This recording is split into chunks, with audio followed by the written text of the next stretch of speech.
Admiral Tony Nash stood before the reformed Galactic Council and felt the weight of history on his shoulders. The Great Chamber had been rebuilt after the Devour War, but the faces looking down at him were the same alien species that had once dismissed humanity as primitive and chaotic. Now those same beings hung on his every word. The war had ended 6 months ago, but the galaxy was still struggling to understand what had happened. The Devourers had been completely defeated not through superior firepower or advanced technology, but through something no one had expected. Human chaos had proven to be the ultimate weapon against an enemy that fed on order and predictability. Admiral Nash, spoke the Zephyrian speaker with obvious discomfort. The Council requires a full explanation of how humanity achieved victory. Where our combined fleets failed, your methods violated every principle of civilized warfare. Nash looked around the chamber at representatives from 40 different species. Many of these races had civilizations that stretched back millions of years. They had built vast empires and created technologies that seemed like magic to younger species. Yet all their wisdom and power had been useless against the Devourers. Speaker, the explanation is simpler than you want to believe, Nash replied. You fought the Devourers the same way your ancestors did 1,000 years ago. You used the same tactics and strategies that barely worked the first time. You expected different results from identical methods. The Colliery representative spoke with the voice of billions of minds. The proven strategies of our ancestors were refined over countless generations. They represented the accumulated wisdom of our greatest military leaders. Your ancestors were wrong, Nash said bluntly. They never understood what they were really fighting. The Devourers are not just another enemy that can be defeated with conventional weapons. They are the immune system of the galaxy itself. A shocked silence fell over the chamber. Nash continued his explanation before anyone could interrupt. Dr. Amy Foster discovered the truth before she died. The galaxy is a living entity, and highly ordered civilizations are slowly killing it. The Devourers appear periodically to restore balance by consuming excess order and returning chaos to the system. The Nexari delegate shimmered with agitation. Admiral Nash, you are suggesting that our technological advancement is somehow harmful to the galaxy. This theory has no scientific basis. The scientific basis died with Dr. Foster when she sacrificed herself to save your civilizations, Nash replied coldly. But the evidence is overwhelming. Every time the Devourers attacked, they targeted the most advanced and organized worlds first. They consumed your perfect energy signatures and left primitive chaotic systems alone. Captain Jake Morrison stepped forward from the human delegation. He had been chosen to present the technical details of their victory. The Council needs to understand that humanity didn't defeat the Devourers through superior force. We won by becoming something they couldn't consume. Our chaotic nature made us toxic to their biology.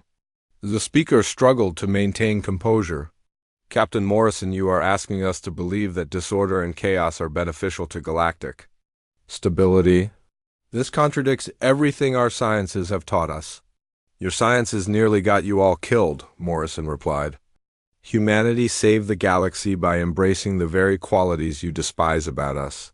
Our unpredictability and rule-breaking behavior became weapons that your ordered minds could never have conceived.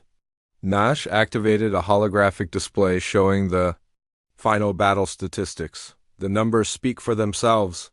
The Federation lost over half their fleet using traditional tactics. The human fleet destroyed the entire Devourer armada using chaotic strategies that violated every military protocol in existence. The alien representatives studied the data with obvious discomfort. Their greatest military leaders had failed completely, while a species they considered primitive had achieved total victory. The implications were staggering for civilizations built on the principles of order and logic. Admiral Nash, the speaker said carefully, what does humanity propose we do with this information? Nash smiled grimly. We propose a new approach to galactic civilization. Every species must learn to embrace controlled chaos, or the Devourers will return eventually. The galaxy needs balance between order and entropy. The colliery representative expressed the fear that all the alien races shared. You are asking us to abandon the principles that built our civilizations. You want us to become chaotic and unpredictable like humans.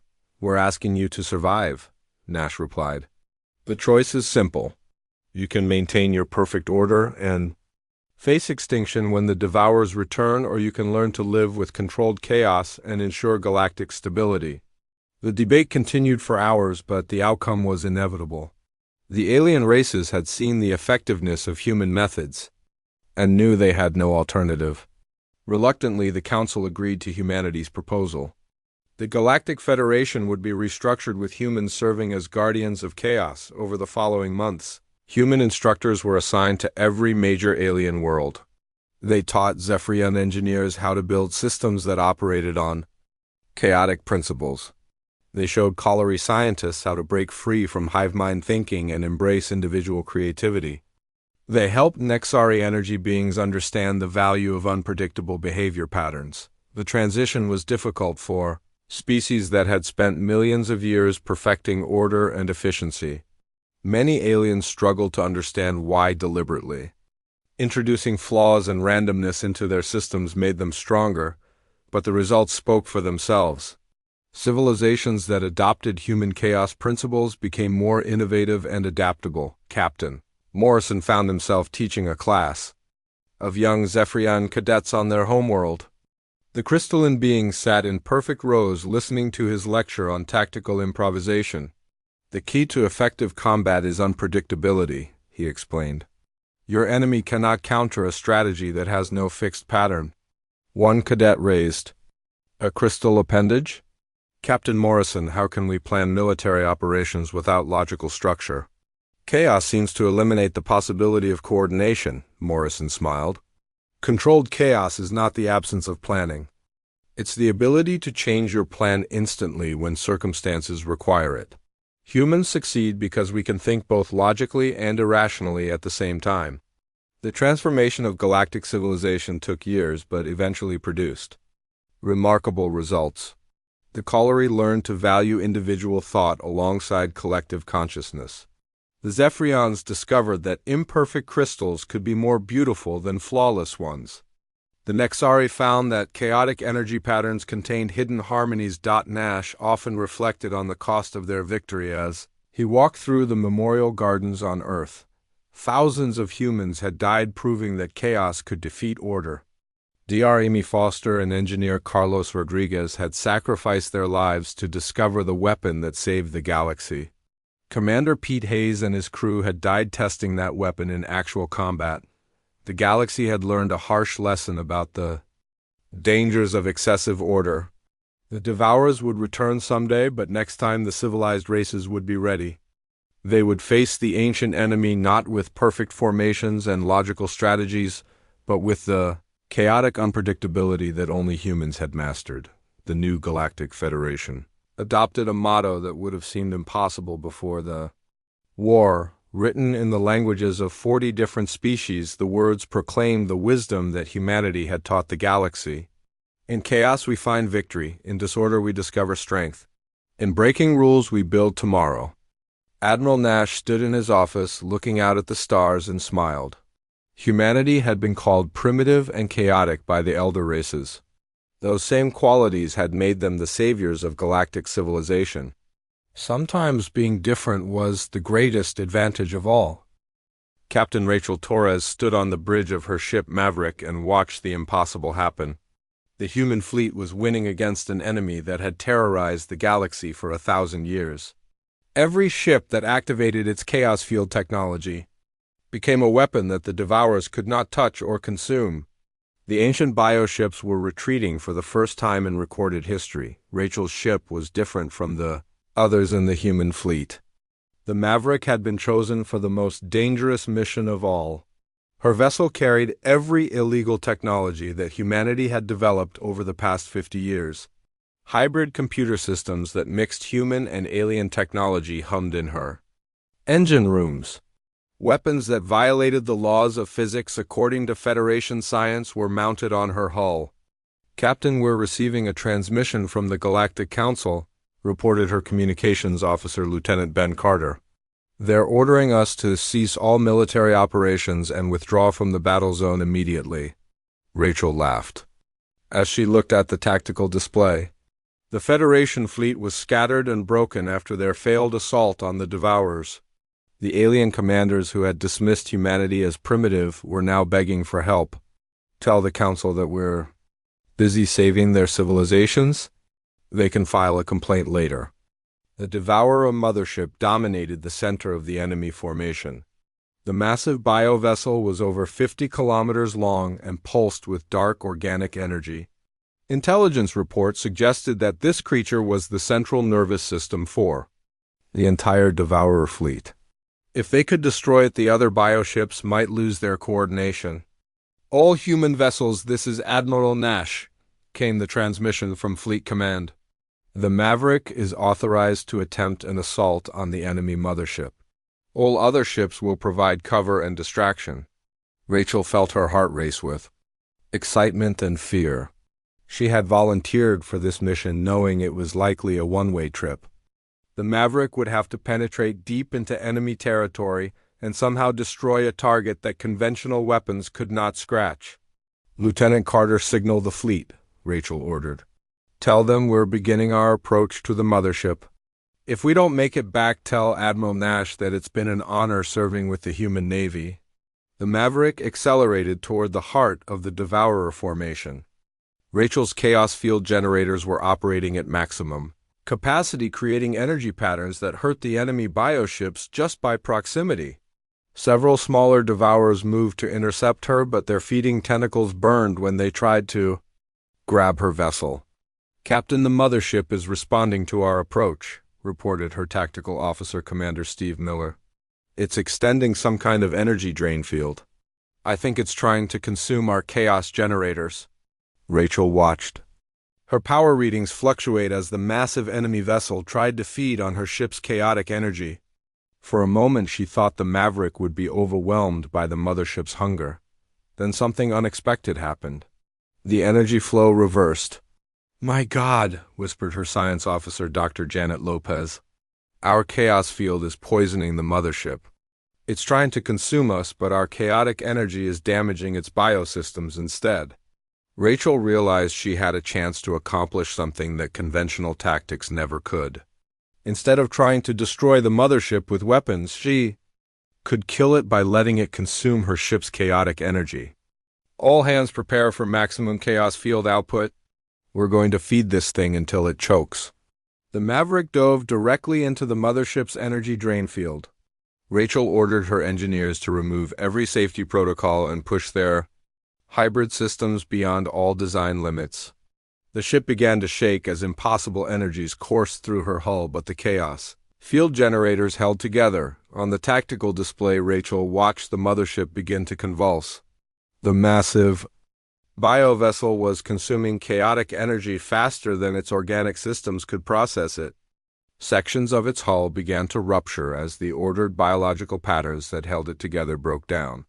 Captain, we're receiving desperate transmissions from the Galactic Council, Ben Carter reported. They're begging us to stop our attack. Admiral Vex says our tactics are too dangerous and might damage nearby space. Tell Admiral Vex that space will be a lot more damaged if the Devourers win this war, Rachel replied. We're not stopping until that mothership is dead. The other Devourer bioships sensed that their central command vessel was in distress. They began converging on the Maverick's position, but their chaotic energy fields prevented them from getting close. The human ship had become so toxic to Devourer biology that even proximity caused damage. Rachel felt the Maverick's structure beginning to fail as the energy feedback reached critical levels. Steve, how much longer can we maintain this output? Maybe another 10 minutes, Miller replied. After that, our chaos generators will overload and the ship will tear itself apart. Then we better make those 10 minutes count, Rachel said grimly. She pushed the chaos field generators to 200% capacity. The Maverick became a beacon of destructive energy that burned everything it touched. The mothership's biohull began to collapse as its organic systems failed completely, the death of the mothership sent shock waves through the entire Devourer fleet. The smaller bioships lost their coordination and began attacking each other in confusion.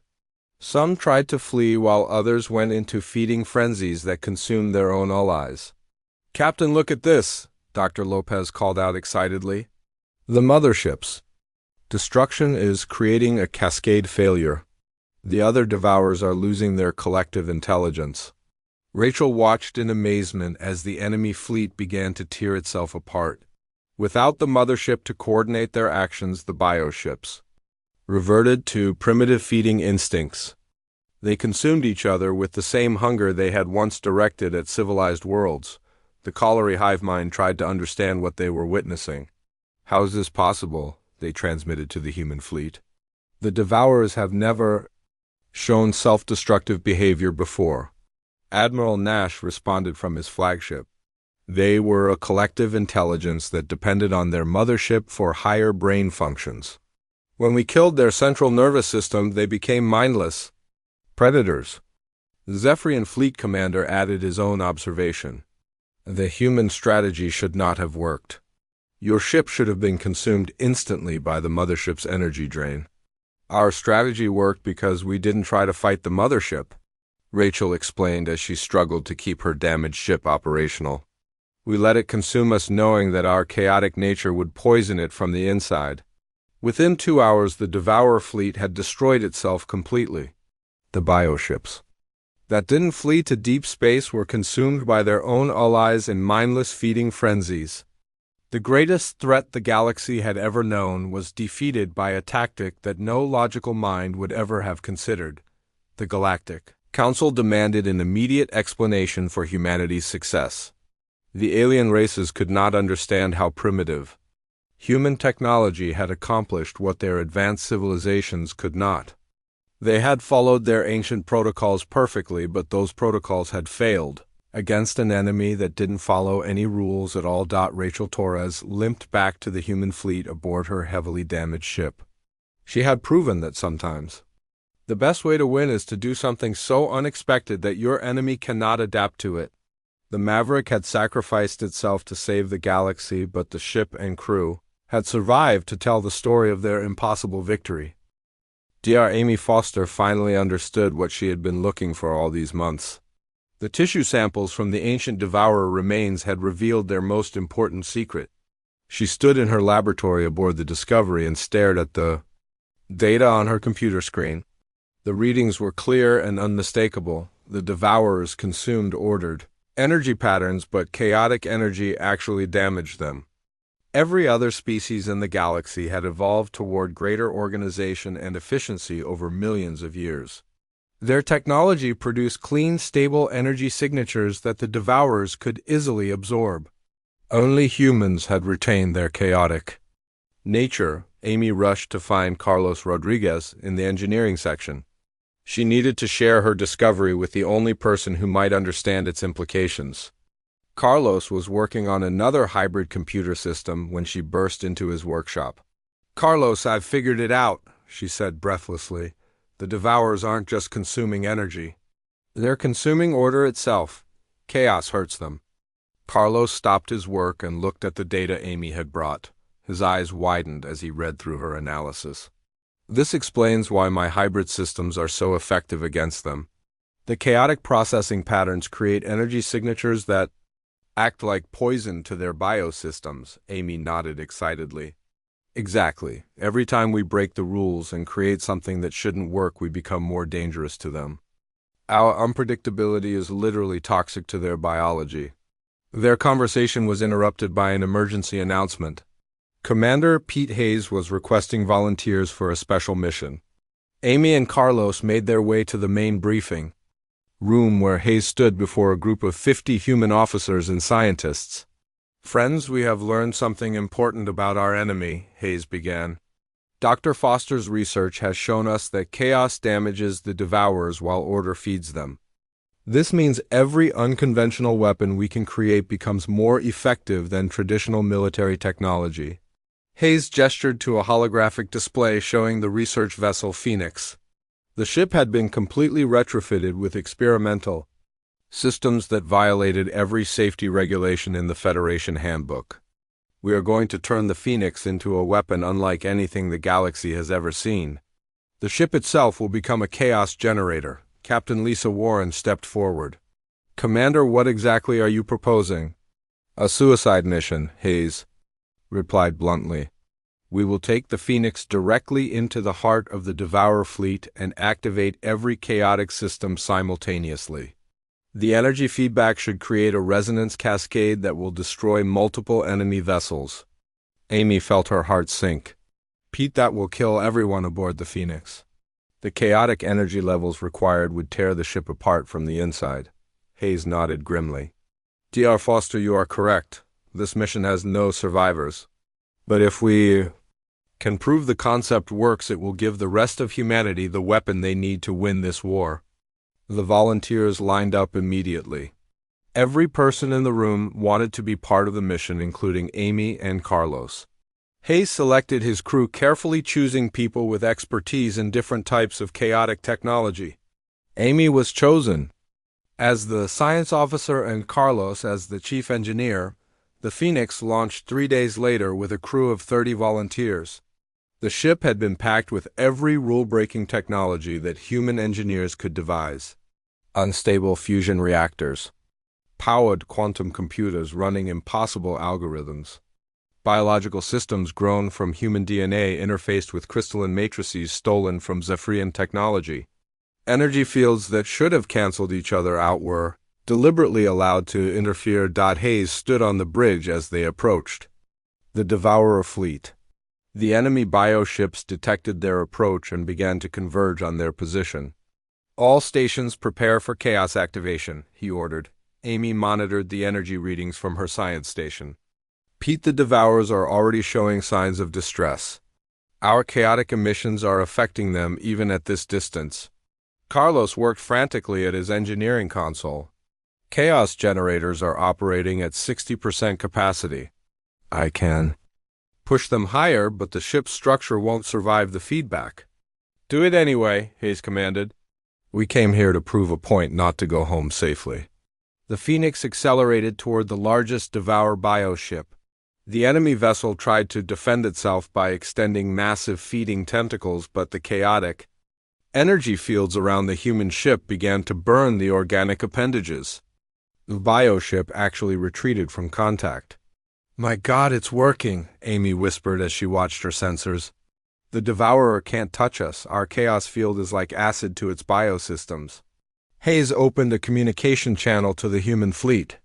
All ships, this is the Phoenix.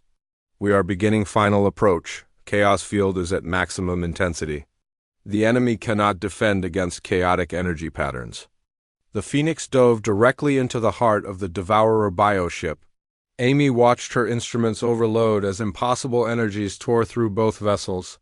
The last thing she transmitted was the complete technical specifications for recreating their chaos field generators. The explosion that followed destroyed the Phoenix and 3 Devourer bioships. The energy cascade spread through the enemy fleet, damaging dozens of other vessels. Most importantly, the human fleet had recorded everything and could now replicate the effect. Admiral Nash aboard the Aurora received Amy's final transmission and immediately ordered all human ships to begin implementing chaos field technology. All vessels, prepare to modify your power systems according to Dr. Foster's specifications. We are going to turn every ship in our fleet into a chaos generator. The transformation took 6 hours.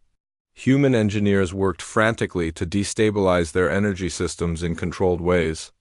They removed safety protocols and allowed dangerous feedback loops to develop.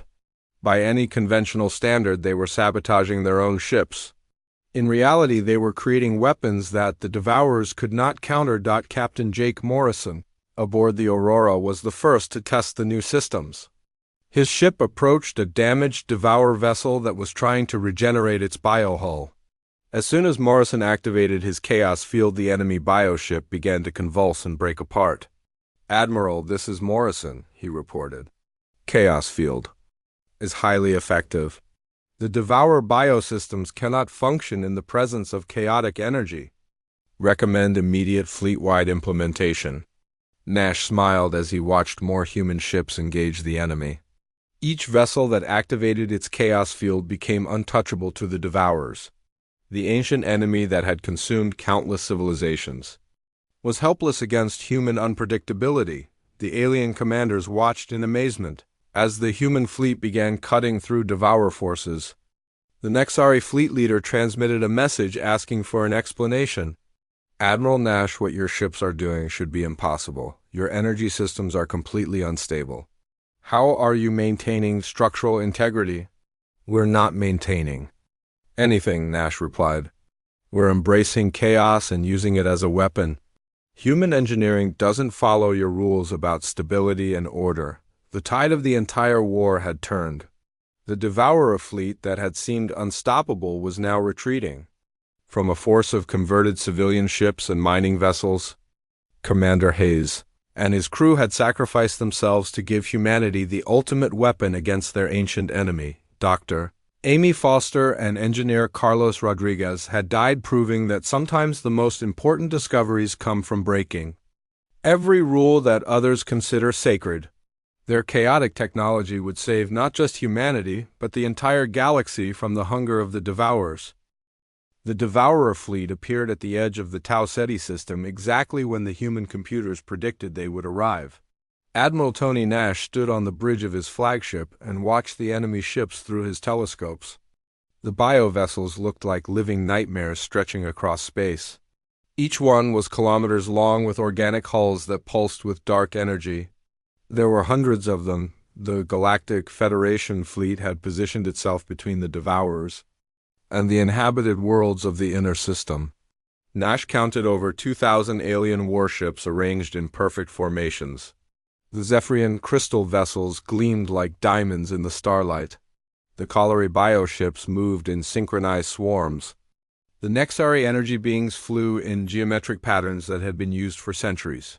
So the Federation fleet is requesting that we withdraw to the outer system, reported Lieutenant Sarah Kim from her position at the communications console. Admiral Vex of the Zephyrian Navy says our presence will interfere with their battle plan, Nash smiled grimly. Tell Admiral Vex that we appreciate his concern, but we have our own plan. The human fleet will observe from our current position and await orders from command. The first engagement began 3 hours later.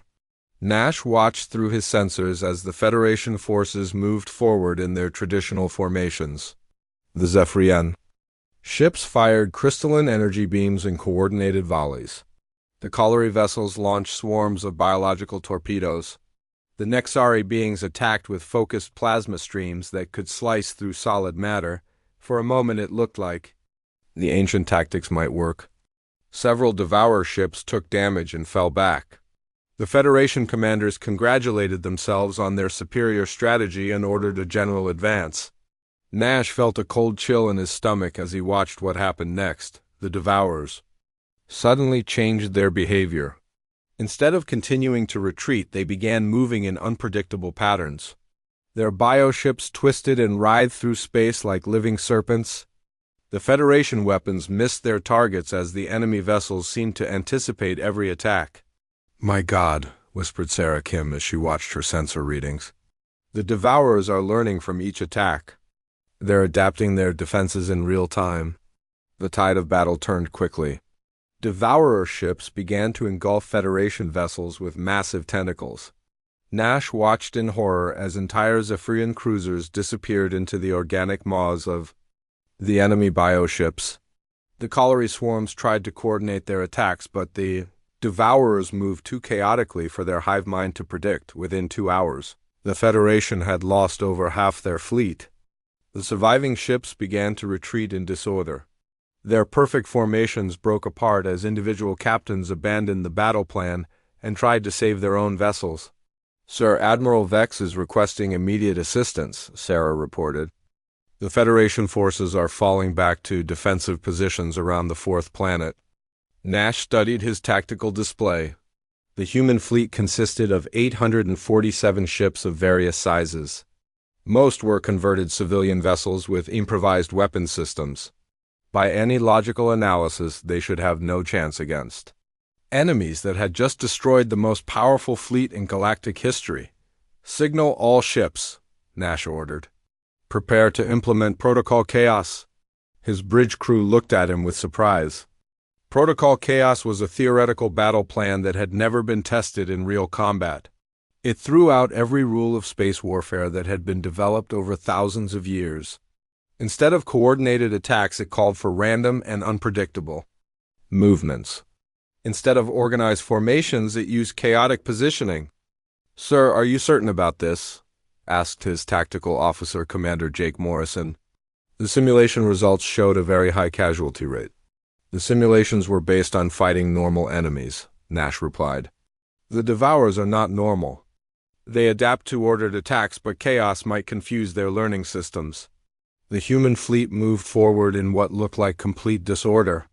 Ships scattered in random directions with no apparent coordination. Each captain chose their own approach vector and attack pattern. To outside observers, it appeared that the humans had lost their minds. The first test came when Captain Mayad Johnson aboard the converted mining ship Defiance encountered a Devourer scout vessel. Instead of following standard attack procedures, she ordered her crew to pack the ship's cargo holds with antimatter charges. The Defiance accelerated directly toward the enemy bioship on a collision course. "This is insane," transmitted the Zephyrian Admiral Vex as he watched the human ship approach certain destruction. "The mining vessel cannot possibly damage a Devourer with a kamikaze attack." Johnson ignored the alien transmissions and focused on her mission. At the last possible moment, she ejected the antimatter charges directly into the Devourer's feeding appendages. The Defiance barely escaped as the enemy vessel convulsed and began to tear itself apart from the inside. "Target destroyed," Johnson reported calmly. "Protocol Chaos appears to be effective." Nash watched the tactical display with growing excitement. The Devourer scout had been completely unprepared for such an unorthodox attack. Its biosystems had tried to adapt to conventional weapons but could not process the chaotic human strategy. More. Human ships engaged the enemy using equally bizarre tactics. Captain Luis Santos converted his passenger liner into a massive electronic warfare platform. He broadcast random signals that interfered with Devourer communication systems. Captain Jennifer Torres used her cargo hauler to ram enemy bioships at impossible angles that conventional tactics would never attempt. The most spectacular success came from engineer Carlos Rodriguez aboard his modified research vessel. His hybrid human-alien computer systems had been installed throughout the ship. When he engaged a larger Devourer vessel, the bioship tried to drain his energy systems. Instead of being consumed, Rodriguez's chaotic technology began to poison the enemy's organic circuits. "Sir, the Rodriguez vessel is actually damaging the Devourer from the inside," Sarah Kim reported with amazement. "Their bioship is showing signs of system failure." Nash opened a communication channel to the entire human fleet. "All ships, this is Admiral Nash. Maintain chaotic attack patterns and continue to ignore conventional tactics. The enemy cannot adapt to strategies that have no pattern to learn." The Federation commanders watched in bewilderment as the ragtag human fleet began to achieve what their advanced warships could not. Human vessels were actually destroying Devourer bioships using methods that should have been suicide missions. "How is this possible?" transmitted Admiral Vex. "Human technology is primitive compared to ours. Their weapons should not be able to penetrate Devourer defenses." Nash replied on an open channel so all the alien commanders could hear his response. "Admiral, you are correct that our technology is primitive, but primitive does not mean ineffective. You fight like you are playing chess against an opponent who knows all the rules. We fight like we are playing a game that has no rules at all." The battle continued for 18 hours. By the end, the human fleet had lost over 200 ships, but they had destroyed 30 Devourer vessels. More importantly, they had proven that the ancient enemy could be defeated. The surviving Devourer bioships began to withdraw toward the outer system. Admiral Vex sent a final transmission to the human fleet. "Admiral Nash, your tactics are completely illogical and violate every principle of civilized warfare. However, they appear to be effective against this enemy. The Federation Council will want to study your methods. Nash laughed as he looked out at the wreckage floating in space. Admiral, our methods cannot be studied because they have no consistent pattern. That is exactly what makes them work. Dr. Amy Foster worked alone in her laboratory aboard the research vessel Discovery. The ship drifted in the outer reaches of the Vega system where few people ever traveled. Amy preferred it this way because her research violated 17 different Galactic Federation laws. She studied samples of devourer tissue that had been collected after the last invasion. 1,000 years ago, the other scientists thought she was wasting her time. The samples were ancient and most experts believed there was nothing new to learn from them. Amy disagreed. She spent months analyzing the cellular structure of the creatures and discovered something remarkable. The devourers were not random destroyers. They followed specific patterns when they consumed star systems. Amy sat at her computer and reviewed the data again. The devourers always attack systems with certain types of energy signatures first. They seemed drawn to highly organized electromagnetic patterns. The more ordered and structured the energy source, the faster they consumed it. This meant the most advanced civilizations were always the first targets. Her research was interrupted by a message from her assistant Carlos Rodriguez. Carlos worked in the engineering section and he was also breaking Federation laws. He had been combining human technology with alien systems for 2 years. The non-contamination accords strictly forbade this kind of experimentation, but Carlos believed the rules were holding humanity back. "Amy, you need to see what I've created," Carlos said over the intercom. "I think I've solved the compatibility problem." Amy left her lab and walked to the engineering deck. Carlos stood next to a strange device that hummed with energy. The machine looked like a fusion of human quantum computers and colliery biological processors. Organic cables connected to crystalline circuits in ways that should not have worked according to any known science. "How is this possible?" Amy asked as she examined the device. "I stopped trying to make it logical," Carlos replied.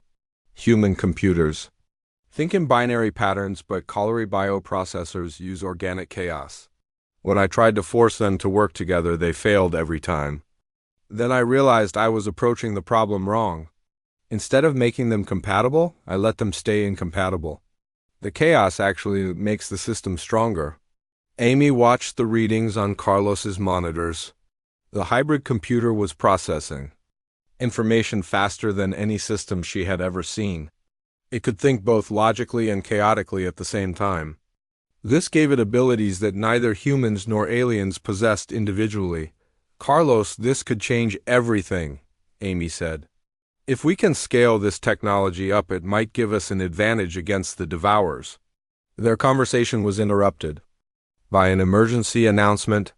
Ambassador Helen Brooks was delivering a statement from Earth to the Galactic Council. Amy and Carlos rushed to the main communications room where the entire crew had gathered to watch. Helen Brooks stood before the assembled representatives of 40 different species. The council chamber was a massive crystalline structure that orbited the galactic core. Each alien race had their own section designed to accommodate their unique biology. The humans sat in a small area near the back. "The Galactic Council has reviewed humanity's military contributions," announced the Zephyrian speaker. "Your weapons are inadequate and your tactical doctrine is primitive. Furthermore, our intelligence services have discovered that several human research facilities are conducting illegal experiments in violation of Federation law." Helen Brooks stood up slowly. She was a small woman, but her voice carried across the entire chamber. "The human species acknowledges that some of our scientists have pushed the boundaries of Federation regulations. We did this because we believe innovative solutions are needed to face the devourer threat." The colliery representative spoke with the voice of a million minds. "Innovation that violates established law is not innovation. It is chaos. Chaos led to the near destruction of our galaxy during the first Devourer War. Only by following proven protocols can we hope to survive." "The protocols you speak of barely worked last time," Helen replied. "The galaxy lost hundreds of civilizations and billions of lives. Perhaps it is time to try something different." The Nexari delegate appeared as a shimmering energy form. The younger species do not understand the wisdom contained in our ancient strategies. Humans have been part of this Federation for only 50 years. You lack the experience to judge our methods? Amy watched the debate with growing frustration. The alien races were so focused on their old ways that they could not see new possibilities. They had spent 1,000 years preparing to fight the last war instead of thinking about how to fight the next one. Helen Brooks made one final attempt to reason with the Council. Humanity requests permission to implement our experimental technologies in the defense of Federation space. Our research has revealed new information about devourer behavior patterns. We believe we can develop more effective countermeasures. The speaker called for a vote. 40 alien species voted to deny humanity's request. Only the humans voted in favor of their own proposal. The result was announced immediately. The Galactic Council hereby orders all human research facilities to cease their illegal experimentation immediately. The speaker declared, "All experimental technologies must be surrendered to Federation authorities for proper disposal. Any human vessels found to be equipped with non-standard systems will be impounded." Helen Brooks looked around the chamber at all the alien faces staring down at her. Some showed contempt while others displayed indifference. None showed the slightest interest in humanity's ideas or discoveries. "The human species respectfully declines to comply with this order," she said calmly. The chamber erupted in shocked voices from dozens of different species. Never before had any member race openly defied a council directive. The speaker called for order and waited for the noise to die down. "Ambassador Brooks, you seem to misunderstand the situation," the speaker said. "This is not a request that you can decline. This is a direct order from the supreme authority of the Galactic Federation." Helen smiled grimly. "Speaker, you seem to misunderstand something about humans. We joined your federation as partners, not as servants. We agreed to follow reasonable laws that serve the common good. We never agreed to abandon our own people when they face extinction." The Colliery representative spoke again. "If humanity continues to defy Federation authority, you will be expelled from our alliance. You will face the Devourers alone without any support from the civilized galaxy." "Then we will face them alone," Helen replied. "But we will face them as free beings fighting for our survival. We will not bow down and follow orders that guarantee our destruction." The vote to expel humanity from the Galactic Federation was unanimous among the alien species. As the session ended, Helen Brooks delivered one final message to the assembled delegates. "You have made your choice and we have made ours. When the Devourers come, you will discover whether your ancient wisdom is enough to save you. If it is not, remember that humanity offered to help and you refused us. History will judge which of us chose correctly." Back aboard the Discovery, Amy and Carlos watched the news reports with the rest of the crew. Humanity was now officially expelled from the Federation and cut off from all alien technology and support. They were on their own against the greatest threat the galaxy had ever known. Captain Jake Morrison stood on the bridge of the colony ship Aurora and looked out at the stars. The ship moved through space carrying 10,000 human colonists to their new home on Kepler Prime. Jake had made this journey many times before, but something felt different today. The communications officer turned toward him with worry in her eyes. "Captain, we have an urgent message from Earth Command," she said. "Admiral Lisa Carter wants to speak with you right away." Jake nodded and walked to his private office. The hologram of Admiral Carter appeared before him. Her face looked tired and stressed. She had been in charge of human space operations for 15 years, and Jake had never seen her look this worried. "Jake, we have a serious problem," she began. "The Galactic Council has called an emergency meeting. The Devourers have returned." Jake felt his blood turn cold.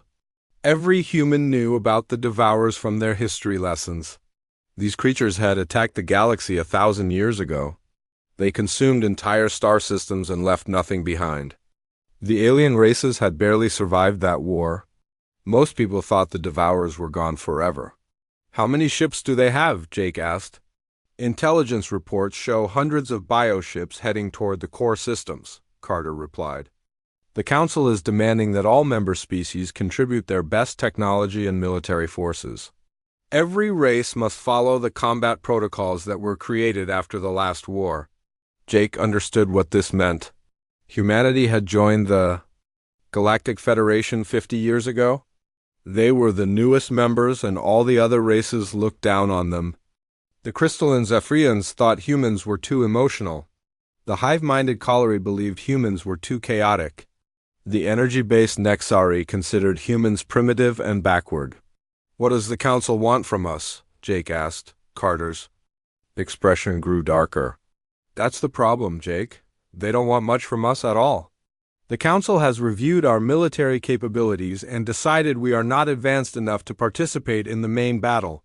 Our weapons are too weak and our ships are too slow. They want us to evacuate all human colonies and retreat to the edge of the galaxy while the real civilizations handle the threat." Jake felt anger building in his chest.